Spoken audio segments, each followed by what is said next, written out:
Mga boss, VP Sara yung nire-recruit ko na Vice President, siya ang magpapanagot sa mga gumawa ng mali sa bayan para ako nakatutok sa trabaho ng Presidente.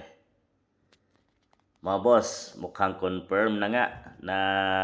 ang nire-recruit ni VP Inday Sara na magiging kanyang Vice President sa darating na 2028 election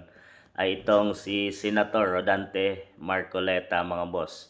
Alam natin na isang magaling na abogado itong si Senator Marcoleta at talagang bagay siya na siya yung sinasabing aatasan ni VP Inday Sara kung sakaling sila ay manalo at papalarin nga sa 2028 election, mga boss, no, at manalo silang dalawa, ay siya yung magpapanagot sa mga nangyaring corruption ngayon na talamak sa administrasyong PBBM. So tama ito, mga boss, dahil hindi nakatutok ang isang presidente sa mga ganitong usapin, mga boss, yung accountability na ginawa ng mga tao sa ating bansang Pilipinas. So marami ngayon, mga boss, no, ang talagang nagtatamasa sa yaman, sa kaban ng bansang Pilipinas. Talagang laganap at talagang grabe, billions, millions, trillions ang perang nawawala sa pera ng taong bayan, mga boss, na talagang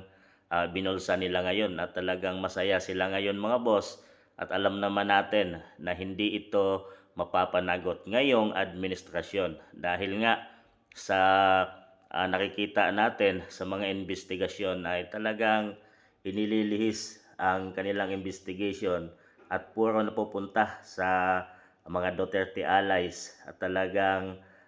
one-sided ang kanilang mga investigation para hindi mapanagot ang mga taong nagkukurap o kumuha sa pera ng taong bayan, mga boss. Aasa tayo na sa darating na 2028 ay dito lang magtatapos ang lahat ng ito, mga boss, at maparusahan ang mga taong ito na talagang wala na talagang pakundangan na ginamit ang pera ng taong bayan. Grabe, dahil sa laki ng mga yan, mga boss, na kinuha nila, na kung saan saang ahensya ng gobyerno ay kinuha nila yung budget para ilaan at punduhan ang flood control projects na kanang planado talaga, mga boss, no, at para kunin at gastusin, punduhan ang lagyan ng kaso at ipadala nga si FPRRD sa dahig, mga boss, ICC. So ang mga pera niyan, mga boss, ay kinuha sa pera o sa pera ng taong bayan, mga boss. Talagang magandang tambalang ito sa darating na 2028 ay mukhang si Senator Marcoleta na nga ang tinutukoy ni BP Inday Sara dahil magaling ito, mga boss. Talagang lumaban at magaling itong kung siya talaga ay magiging Vice President ay talagang maraming malilintikan at maraming makukulong. So yun talaga ang kanilang ikinatakot, kaya ngayon pa lang ay gumagawa na sila ng paraan para hindi makatakbo ang dalawang ito, mga boss. Ginagawa na nila ng samot-saring kaso hanggang nasa or hawak pa ng administrasyon ang kapangyarihan, mga boss. Talagang maganda at sana nga ay mangyari na ito at darating na ang paghuhukom o uh,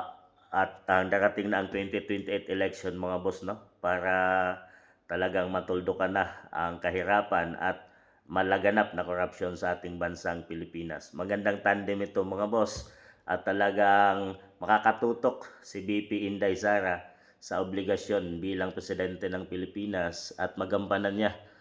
magawa niya ang mga proyektong dapat at para sa taong bayan at para sa bansang Pilipinas. Kayo, mga boss, kung sila nga at siya na nga ang tinutukoy ni BP Inday at siya ang magiging taong